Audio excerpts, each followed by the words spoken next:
커피 한 잔 할까요?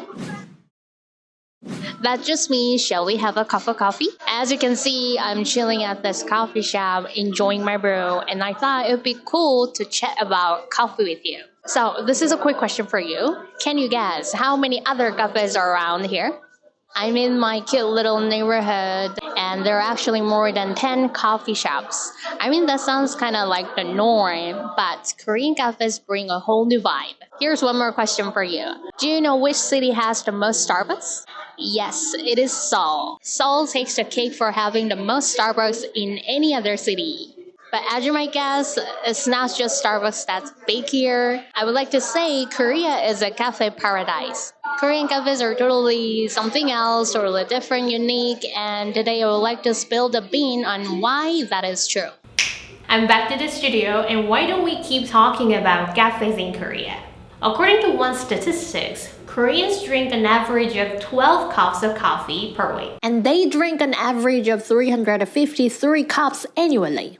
Wow, that's a lot, right? Additionally, if you visit places like Gangneung, you can easily come across the entire coffee streets. And in Busan, a world barista champion has emerged. Wow! Then why are Koreans so enthusiastic about cafes or coffee? Regarding the abundance of cafes in Korea, one of the famous writers stated like this. In the past, there used to be tenmaru in every neighborhood. Tenmaru is like a narrow wooden porch running along the outside of a room. So in the past, there used to be this tenmaru, but with the rise of apartments in modern times, the culture of tenmaru disappeared. As a result, cafes began to replace the role. The demand for cafes increased as spaces for sharing with others became more sought after. Furthermore, another famous architect commented like this. There are no places where people can briefly stay like the Central Park in New York. Therefore, in Seoul, cafes fulfill that role block by block. So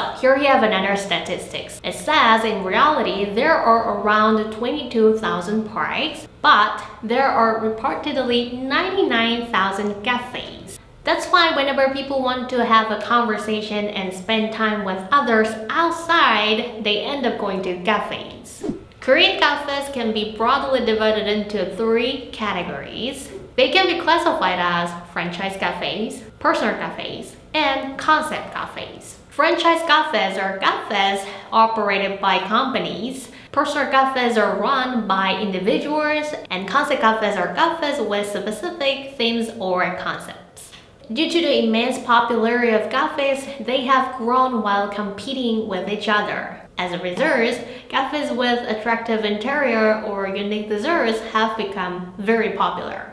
And I'm actually at a coffee shop. There used to be a bathhouse in the past. They turned it into this fancy coffee shop while keeping the huge top in the center so that people get the impression that it used to be a bathhouse. And I think that is just so cool. Like, these kind of personal coffee shops have its unique characteristics in order to attract people. So if you're interested in those kind of personal cafes that have unique features and concepts, yeah, please visit Korea and why don't you check out one of them.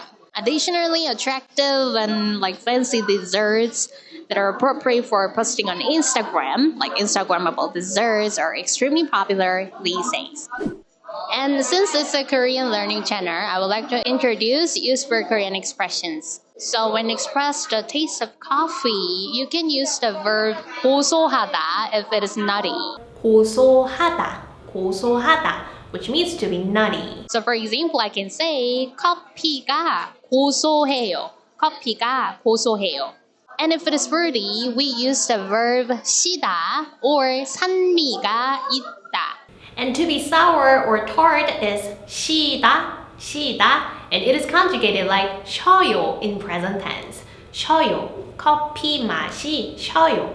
And you would often hear this word 산미, which means acidity. And these days, people use this a lot in the form of 산미가 있다 for the sour flavor of coffee beans, or 산미가 없다, there is no acidity, in order to express the flavor of coffee or coffee beans. So you can say 산미가 있는 커피예요. 산미가 있는 커피예요. And for your information, coffee is pronounced as with the P sound, not F sound. Coffee. And as for expressions related to dessert, in English, there is a term like sugar high, right? And in Korean, there is the literally opposite expression, which is 당이 떨어지다, which literally can be interpreted as your sugar is dropping. 당이 떨어지다. So when your state is like very exhausted, then you can say 당 떨어져, 당 떨어져. And if you would like to recharge your sugar level by eating like dessert, then you can say 당을 충전하다. 당을 충전하다. So when you're about to have a very sweet dessert and would like to recharge your sugar level, you can say 디저트 먹으면서 당 충전하자.